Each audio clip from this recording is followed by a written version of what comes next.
আল্লাহ আমার রব, এই রবি আমার সব। দামে দামে তুন মনে তারি অনুভব। তোমার দুনিয়াতে আমি যেদিকে তাকাই, অথই নিয়ামতে ডুবে আছি সবাই। পাক পাখালির গানে শুনি তসবিহ কলো রব, তসবিহ কলো রব। আল্লাহ আমার রব, এই রবি। আসসালামু আলাইকুম, আলহামদুলিল্লাহ, আসসালাতু ওয়াসসালামু আলা রাসূলিল্লাহ। প্রিয় দর্শক, আপনারা যারা দেশে আছেন প্রবাসে, সবাইকে জানাই অনেক অনেক প্রীতি ও শুভেচ্ছা। শুরু হলো এনটিভি আয়োজিত এবং লাভ হেলো নিবেদিত অনুষ্ঠান আপনার জিজ্ঞাসা। আপনাদের সাথে আছি আমি জাইনুল আবেদিন আজাদ। আর আপনাদের মনে জায়গা প্রশ্নের জিজ্ঞাসার জবাব দিচ্ছেন বিশিষ্ট আলেম ডক্টর মোহাম্মদ সাইফুল্লাহ। আসসালামু আলাইকুম ওয়া রাহমাতুল্লাহি ওয়া বারাকাতুহু। প্রিয় দর্শক, চলুন তাহলে জিজ্ঞাসার জগতে। শুরুতে একটি ইমেল পাঠিয়েছেন মোস্তাক আহমেদ, নরসিংদী ঘোড়াশাল থেকে। লিখেছেন, কোনো কোম্পানির চাকুরিজীবী যদি কোম্পানির কোনো জিনিস যা খুবই নগণ্য, ক্ষুদ্র, সেই জিনিস যদি অনুমতি ছাড়া নিয়ে যায় আর সেই জিনিসের সমপরিমাণ মূল্য মালিকের পক্ষে সদকা করে দেয়, তাহলে কি তার হক আদায় হবে? না, আদায় হয়ে যাবে না। ইচ্ছাকৃত চুরি করলে তা সদকা করার উদ্দেশ্যে এটা বৈধ নয়। মানে আপনি যদি কোনো এত কষ্ট করা কি দরকার? চুরি করে নিয়ে যাবেন, তারপর সদকা করবেন, মানে এটা কোনো দরকার নেই। মানে এটা একটা ভুল মানহাজ, ভুল চিন্তাধারা, পদ্ধতিতে ভুল। হ্যাঁ, ভুল চিন্তাধারা। আপনি কেন চুরি করে নিয়ে যাবেন? জিনিসটাকে তুচ্ছ মনে করার কোনো সুযোগ নেই। যতই ক্ষুদ্র হোক না কেন, যতই সামান্য হোক না কেন, যেহেতু অন্যের মালিকানাধীন জিনিস, সেটা যদি একটা গ্লাসও হয়ে থাকে, তাহলে ওটা যত ক্ষুদ্র মাত্র রয়েছে, এর একটা মানে এর একটা ব্যক্তিগত মানে মালিকানা এবং অধিকার রয়েছে। সেই অধিকারটা নষ্ট করার কোনো বৈধতা নেই। সুতরাং চুরি করবেন, এরপর আবার পরবর্তীতে সদকা করে দিবেন না, এটা ইচ্ছাকৃত যদি করেন অবশ্যই গুনাহগার হবেন। কারণ খেয়াল রাখতে হবে যে প্রত্যেকটা জিনিসের মধ্যে যেখানে আল্লাহর হুকুম আছে, এটা এখানে খুব ইম্পর্টেন্ট একটা পয়েন্ট আছে, সেটা বুঝতে হবে। সেটা প্রত্যেকটা জিনিসের মধ্যে যেখানে আল্লাহ সুবহানাহু ওয়া তাআলার হুকুম রয়েছে, সেখানে ওই হুকুমের মধ্যে বান্দার হক রয়েছে, আল্লাহর হক রয়েছে। মানে কোনো ব্যক্তি যদি বান্দার হকটা সেটা আদায় করে দেয়, যেমন চুরি, এর মধ্যে আল্লাহর হক রয়েছে, বান্দার হক রয়েছে। এখন কোনো ব্যক্তি যদি মানে কোনো কারণে মানে সে ব্যক্তি বান্দার হকটা যদি আদায়ও করে দেয়, আর এখানে তো বান্দার হক সরাসরি আদায় করে দিচ্ছেন না, আদায়ও করে দেয়, তারপরেও চুরি করার অপরাধটা তার থেকে গিয়েছে। আল্লাহর হক তো নষ্ট করেছে, আল্লাহর হক নষ্ট, আল্লাহর নির্দেশ লঙ্ঘন করেছে। হ্যাঁ, ফলে আল্লাহর হক নষ্ট করার কারণে তিনি গুনাহগার হবেন। অবশ্যই এটা খেয়াল রাখতে হবে আমাদেরকে। এই কারণে এই ধরনের কাজ ইসলামী শরীয়তের মধ্যে বৈধ নয়। এবং অনেকে দেখা যাচ্ছে যে তুচ্ছ তাচ্ছিল্য করে মনে করেন যে সামান্য জিনিস শুধু বস্তুর দিকে দেয়, আল্লাহর যে হুকুম, এটা আল্লাহ তাআলার হুকুম, যিনি হারাম করেছেন, এই বিষয়গুলোকে গুরুত্ব দিচ্ছেন না। এটা হারাম হওয়ার কারণে এটা কত ভয়ঙ্কর ক্ষতি করতে পারে, সেটা হচ্ছে আপনার ঈমানের ক্ষতি করতে পারে। কারণ গুনাহ সবসময় ঈমানের উপর আঘাত হানে। সুতরাং সেখানে আপনার ঈমান পর্যন্ত দুর্বল করে দিতে পারে। তাই আল্লাহর হকের সাথে সম্পৃক্ত বিষয়কে আপনি ক্ষুদ্র করে দেখার কোনো সুযোগ নেই। এবং বান্দার কাছ থেকে সেটা ক্ষমা পেয়ে গেলেও, যেমন আমি একজন ব্যক্তির মানে 1 লক্ষ টাকা চুরি করে নিলাম, এরপরে 1 লক্ষ টাকা তার কাছে আবার ফেরত দিয়ে বললাম যে ভাই, আপনার জিনিস চুরি করেছি, আপনি আমাকে ক্ষমা করে দিন। ক্ষমা করে দিল। কিন্তু যদি এই চুরি করার কারণে আল্লাহ সুবহানাহু ওয়া তাআলা তাকে ক্ষমা না করেন এবং আল্লাহ সুবহানাহু ওয়া তাআলার কাছে যদি সেটাকে অপরাধ হিসেবে আল্লাহ রাব্বুল আলামিন রেখে দেন, তাহলে কিয়ামতের দিন সে ব্যক্তি এই গুনার জন্য শাস্তি পাবে, যেহেতু এটা অপরাধ। 1 লাখ টাকা পৌঁছে দিয়ে সাথে সাথে আল্লাহর কাছে তওবা করতে হবে, অবশ্যই তওবা করতে হবে। এই দুইটি বিষয় আমরা উপলব্ধ করতে পারি। জি, সবসময় আমরা বস্তুর দিকে বেশি গুরুত্ব দিই। আমরা গুরুত্ব দিচ্ছি বান্দার হক, মনে করছি বান্দাকে দিয়ে দিলেই শেষ হয়ে গেল। কিন্তু আল্লাহ তাআলার হুকুমকে আমি অমান্য করেছি, যে আল্লাহ তাআলার নির্দেশকে লঙ্ঘন করেছি, আর এটি কত বড়। এই কারণে এটাকে কবিরা গুনাহ, বড় কবিরা গুনাহের মধ্যে বড় বড় যে কবিরা গুনাহগুলো রয়েছে তার মধ্যে অন্তর্ভুক্ত করা হয়েছে। এখান থেকে বোঝা যায় যে এটি কত জঘন্য। জি, আমরা খুবই গুরুত্বপূর্ণ বিষয়ে অবগত হলাম। প্রিয় দর্শক, আমাদের হাতে আরও একটি ইমেল পাঠিয়েছেন কাউসার মাহমুদ। লিখেছেন, একসাথে রাগের মাথায় মাসিক অবস্থায় 3 তালাক দিলে কয় তালাক হবে? এক্ষেত্রে কি 3 তালাক হবে না 1 তালাক হবে? রাগের মাথায় যদি তালাক দিয়ে থাকেন তাহলে 1 তালাক হতে পারে। কিন্তু এই মাসআলা অবশ্যই আপনাকে লিখিতভাবে ওলামায়ে কেরামদের কারো কাছ থেকে স্টেটমেন্ট দিয়ে তারপরে ফতোয়া নিতে হবে। তালাকের মাসআলা এখান থেকে শুধুমাত্র বলে দিলাম আমরা, আর এই আলোকে লোকেরা নিজেরা ইজতিহাদ করে নিজেদের ধারণা অনুযায়ী মানে তালাক দিচ্ছেন এবং স্ত্রীকে নিয়ে যাচ্ছেন, অনেক বেশি জড়িত থাকে। সুতরাং আমি মনে করে থাকি যে মানে এই যে প্রশ্ন করেছেন এটা তালাকের, এটা এক তালাক হতে পারে, এক তালাক হতে পারে, কিন্তু অবশ্যই একজন আলেমের কাছ থেকে মানে যারা সংশ্লিষ্ট রয়েছেন স্বামী এবং স্ত্রী দুজনেই স্টেটমেন্ট দিয়ে একজন আলেমের কাছ থেকে ফতোয়া নিয়ে তারপরে পরবর্তী সংসার করবেন, অন্যথায় আপনারা আল্লাহ তাআলার নাফরমানির মধ্যে থেকে যাবেন। আমরা জানলাম বিষয়টি সম্পর্কে। প্রিয় দর্শক, কাজী মনজুর আহমেদ আপনি প্রশ্ন করেছেন, স্ত্রী সহবাসের পর আপাতত ফ্রেশ হয়ে দেরিতে ফরজ গোসল সম্পাদন করলে কি গুনাহ হবে? দেরিতে যদি করে থাকেন তাহলে গুনাহগার হবেন, ডিলে করা জায়েজ নেই। সেক্ষেত্রে যদি মানে ডিলে করেন, মানে কতটুকু ডিলে করেছেন সেটার উপর নির্ভর করবে, কিন্তু উত্তম হচ্ছে যথাসম্ভব যত দ্রুত সম্ভব শেষ করা, ডিলে না করাটাই হচ্ছে সুন্নাহ। আমাদের হাতে আরও একটি ইমেল পাঠিয়েছেন আলামিন বরিশালের বরগুনা থেকে, লিখেছেন, বিয়ের আগে মেয়ের সাথে দেনমোহর নিয়ে আলাপ আলোচনা করা যাবে কি? বিয়ের আগে মেয়ের সাথে দেনমোহর নিয়ে আলোচনা করবেন কিভাবে? মেয়ের সাথে কথা বলাই যায় না, যেখানে মেয়ের অভিভাবকের সাথে আলোচনা করবেন দেনমোহর নিয়ে। তার মানে মেয়ের অভিভাবকের সাথে আলাপ? জি জি, মেয়ের সাথে আলাপ করতে যাবেন দেনমোহর নিয়ে, এটা সৌজন্যতারও পরিপন্থী, বিব্রত করতে, আর ইসলামী শরিয়ার মূলনীতিরও পরিপন্থী। কারণ তার সাথে আপনার এই বিষয়গুলো নিয়ে বিয়ে নিয়ে কথাবার্তা হওয়া, কারণ বিয়ে নিয়ে কথাবার্তা হওয়ার বিষয়টি একটা বিব্রতকর, এবং একজন যুবতী নারী তার বিয়ের বিষয়ে এ ধরনের কথা বলতে পারে না। আর একটা যুবক যখন পরস্পর বিয়ে নিয়ে আলোচনা করবেন তখন এটা স্বাভাবিকভাবেই সঙ্গত কারণেই এটি অন্যদিকে চলে যেতে পারে এবং পরস্পরের সাথে একটা অবৈধ সম্পর্কের দিকে মানে রূপান্তরিত হতে পারে, যেটা ইসলামী শরীয়ত অনুমোদন করে না। সুতরাং এক্ষেত্রে বিয়ে যদি করতে চান তাহলে তার অভিভাবক যারা আছে, ভাই আছে অথবা বাপ আছে অথবা অন্যান্য যারা আছে, তাদের সাথে প্রস্তাব নিয়ে আসবে, জি, তখন তো আলাপ করবেন, তাদের সাথে আলাপ করবেন। সুতরাং মেয়ের সাথে আলাপ করবেন আপনি মোহর নিয়ে, কারণ মেয়ে মোহর সম্পর্কে হয়তো মোহরের বিষয়গুলো সম্পর্কে সে জ্ঞানও রাখে না। কারণ হচ্ছে আমাদের সমাজে অনেক মেয়েরা আছে যে তারা মোহর কী জিনিস, মোহরের কী গুরুত্ব রয়েছে বা মোহরটা কী, সেক্ষেত্রে অনেক সময় ইমোশনাল হয়ে মানে এই সম্পর্কে একটা ভুল মানে কথা আপনাকে, এটা তো সঠিক জায়গা না। জি জি, মোহর আলাপ তো হবে অভিভাবকের সাথে, এই জন্য এটা মেয়ের সাথে আলোচ্য বিষয় না হওয়াই উচিত। এখন বিকাশ অ্যাপেই পাবেন দেশের প্রথম ডিজিটাল লোন।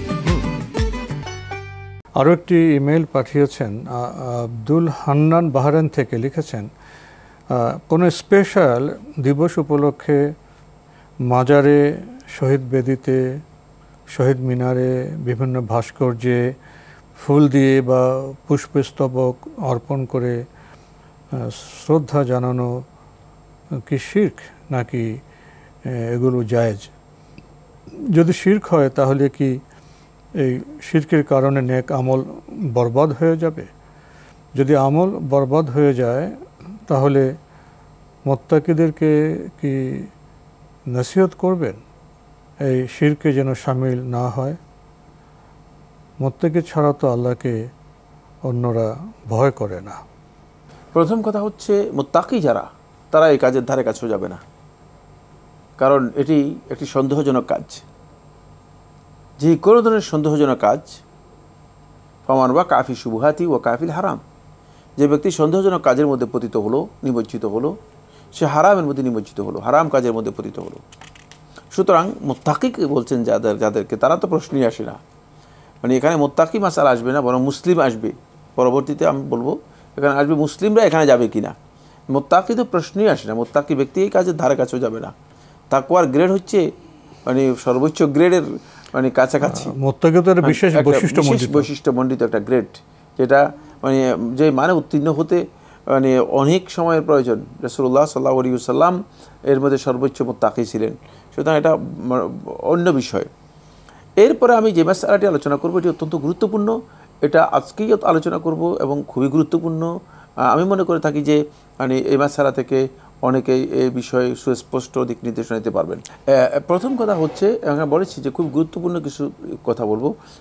এই যে বিভিন্ন বেদিতে, বিভিন্ন মাজারে অথবা কবরে অথবা এই জাতীয় জায়গায় যে ফুল দেয়া হয় থাকে, এর সুরত হচ্ছে তিনটি। প্রথম সুরত হচ্ছে, যদি কোনো ব্যক্তি এখানে মানে ফুল দেয়, এই ইতিকাদ করে, এই বিশ্বাস করে যে এখানে যারা আছে অথবা এই যে বেদি আছে, মানে এই বেদিকে সম্মান জানালে বা এটাকে মানে মর্যাদা দিলে তার কোনো কল্যাণ অথবা অকল্যাণ হবে, কোনো কিছু উপকৃত হতে পারবে, কোনো কিছু লাভ করতে পারবে, এবং এখানে সম্মান জানানো তার এটা অত্যন্ত গুরুত্বপূর্ণ একটি কাজ। অনেকটা এটা পূজা পর্বণের মতো। যদি এই ধরনের কোনো আকীদা পোষণ করে কোনো ব্যক্তি সেখানে গিয়ে এই ফুল দিয়ে থাকে, তাহলে সে ব্যক্তি মুশরিক বিশিরকিন আকবর, শিরকে আকবর, এবং ইসলাম থেকে সে পরিপূর্ণ খারিজ হয়ে যাবে, কোনো সন্দেহ নেই। 2 নম্বর বিষয় হচ্ছে, যদি কেউ এই ধরনের ফুল দিয়ে থাকে, এই ধরনের কোনো আকীদা তার নেই, মানে এমন কোনো আকীদা নেই যে এই ব্যক্তিকে ফুল দিলে বড় সম্মান করার কারণে সে আমার একটা কল্যাণ করে ফেলবে বা আমার একটা ক্ষতি থেকে বাঁচাই দিবে অথবা আমি একটা উপকৃত হতে পারবো, এই ধরনের কোনো কিছুই নেই। কিন্তু যদি সে ব্যক্তি ফুলটা দেয়, ফুল দেওয়াটা কেন? এই জন্য ফুল দিচ্ছে যে এর মাধ্যমে হয়তো কোনো স্মৃতিচারণ করা হচ্ছে অথবা এর মাধ্যমে কোনো ব্যক্তির মানে সম্মান প্রদর্শনের কোনো বিষয় করা হচ্ছে। যদি এই ধরনের কোনো উদ্দেশ্য থাকে, তবে এই আকীদা নেই, তাহলে এই কাজটি কবিরা গুনাহ হবে। এটা শিরক হবে না, কবিরা গুনাহ হবে এবং হারাম হবে। যেহেতু এর সাথে মানে ভিন্ন কালচার, ভিন্ন আকীদার সাথে এর সামঞ্জস্যতা রয়েছে, এই জন্য এটি কবিরা গুনাহ এবং হারাম হবে। সে ব্যক্তি মুশরিক হয়ে যাবে না, সে ব্যক্তি শিরকের যে গুনাহ রয়েছে সে গুনাহ হবে না।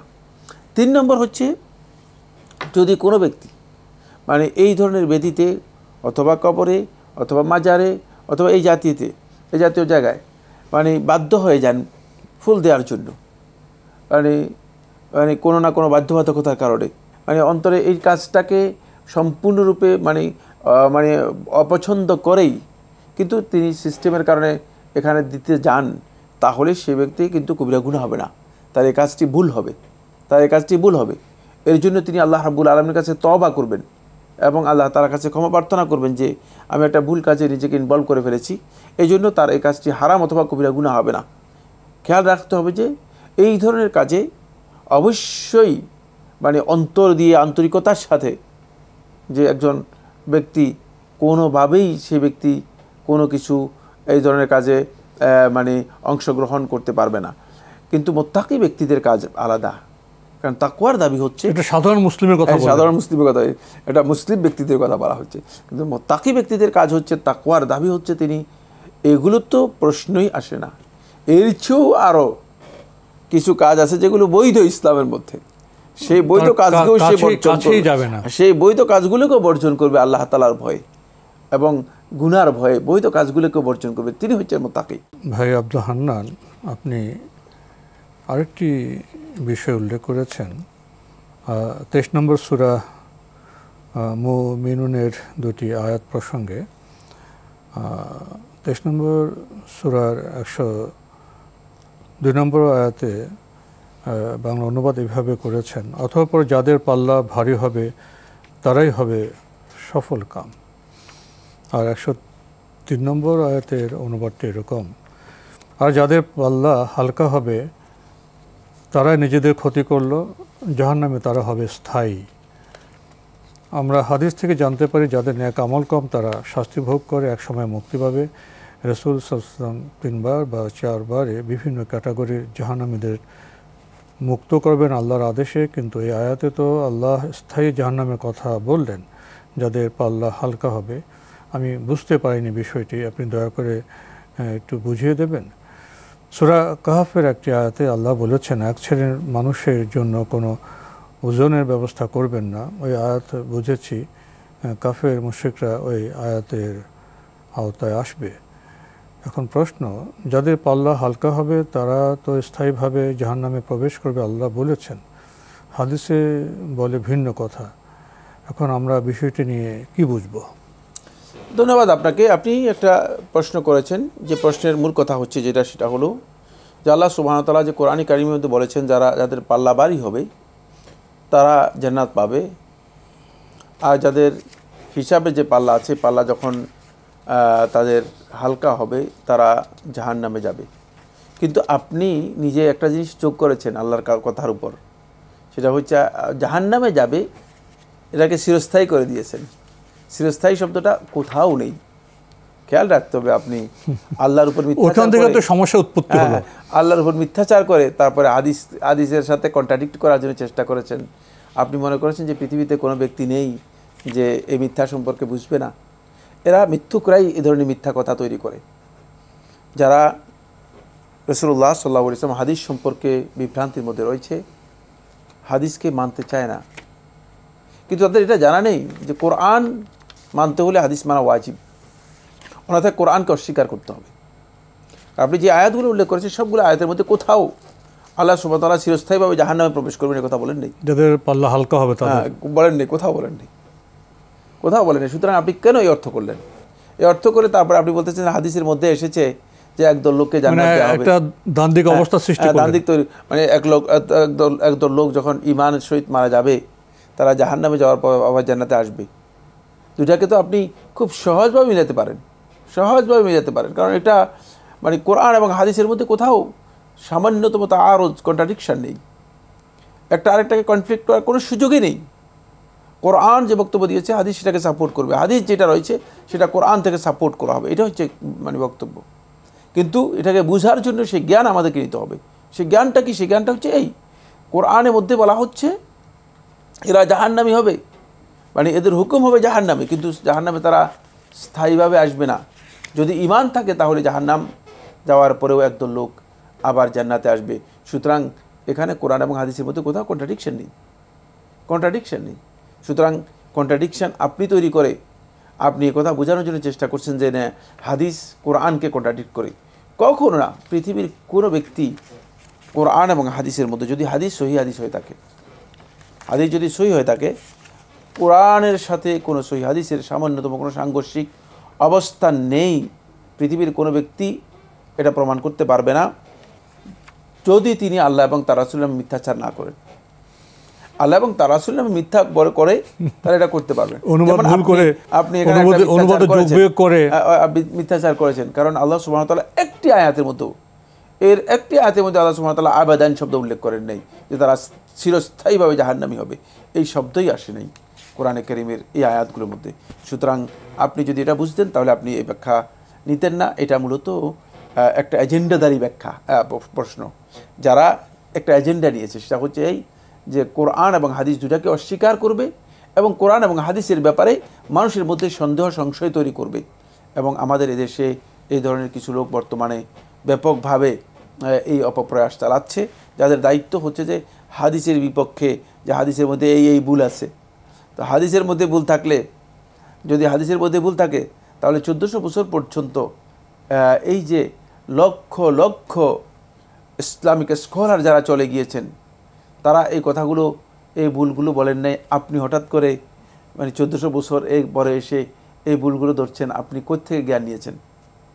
এটা আপনি কি জ্ঞান নিয়েছেন, না আপনার কোনো শয়তানি বন্ধু আপনাকে এই বিষয়গুলো নতুন করে ইনফর্ম করেছে, আর এগুলোকে আপনি মানুষের মধ্যে পুশ করে দিয়ে মানুষদেরকে ইসলাম থেকে ভিন্ন একটা ধারায় নিয়ে যাওয়ার জন্য এবং দ্বীন এবং ইসলাম কোরআন হাদিসের ব্যাপারে সংশয়ের মধ্যে তাদেরকে নিমজ্জিত করার জন্য এই অপচেষ্টা চালাচ্ছে। সুতরাং এটা স্পষ্ট। এই ধরনের প্রশ্ন যারা করে থাকেন তারা এইভাবেই আল্লাহ এবং তার রাসূলের নামে মিথ্যাচার করেন। তো আজকে আমাদের এখানে শেষ করতে হচ্ছে। আপনাকে অনেক ধন্যবাদ। আপনাকে অনেক ধন্যবাদ। প্রিয় দর্শক, আমরা দেখছিলাম এনটিভি আয়োজিত এবং লাভ হলো নিবেদিত অনুষ্ঠান আপনার জিজ্ঞাসা।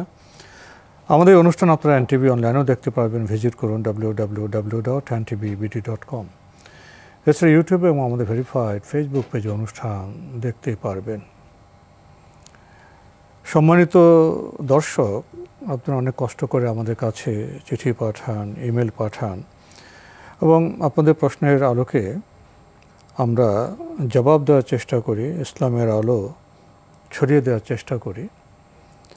চমৎকার প্রশ্ন আপনারা পাঠান, কিন্তু মাঝে মাঝে আমরা এমন কিছু প্রশ্ন পাই যে প্রশ্নকে কেন্দ্র করে আবার নতুন প্রশ্নের সৃষ্টি হয়। অনেক সময় সহজ সরল ভুল হতে পারে, অনুবাদের ভুল হতে পারে। যেমন আজকের আপনার প্রশ্নে পেয়েছি যাদের পাল্লা হালকা হবে তার সাথে জাহান্নামকে স্থায়ী করা হয়েছে।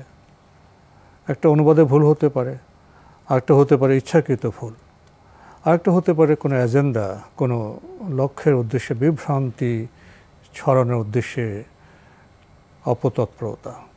বিষয়গুলোর মধ্যে পার্থক্য আছে। আসুন আমরা বোঝার চেষ্টা করি, সঠিক প্রশ্ন করি এবং সময়ের আমরা সদ্ব্যবহার করি। চিঠি লিখুন, প্রশ্ন পাঠান আমাদের ঠিকানায়। পরিচালক আপনার জিজ্ঞাসা এনটিভি, বিএসসিসি ভবন, 7ম তলা, 102 কাজী নজরুল ইসলাম এভিনিউ, কারওয়ান বাজার, ঢাকা 1215। ইমেল অ্যাড্রেস আপনার জিজ্ঞাসা @ntvbd.com। মহান আল্লাহ আমাদের সবাইকে নিরাপদে রাখুন, রাখুন শান্তিতে। আসসালামু আলাইকুম। আল্লাহ আমার রব, এই রবি আমার সব, দামে দামে তুন মনে তারি অনুভব। আল্লাহ আমার রব, এই রবি আমার সব। রোকসানা, রোকসানা, তুমি কি আমার কথা শুনতে পাচ্ছ? এই দিন হলো সেই দিন যেদিন সেই পাগলা ষাঁড় তার সকল জড়তা ভুলে। ধারাবাহিক নাটক ভালোবাসার অলিগলি, রচনা ও পরিচালনা সাগর জাহান। তুমি কি আসলে ভাইয়া বলো তো? তুমি আসলে কিন্তু আমাকে দুইজনের কাছে বিক্রি করে দিয়েছো। আমি তো ভালো করে জানি তুমি আজকে দেখুন তাহলে কালকে আর একটা গার্লফ্রেন্ড ছুটাবা।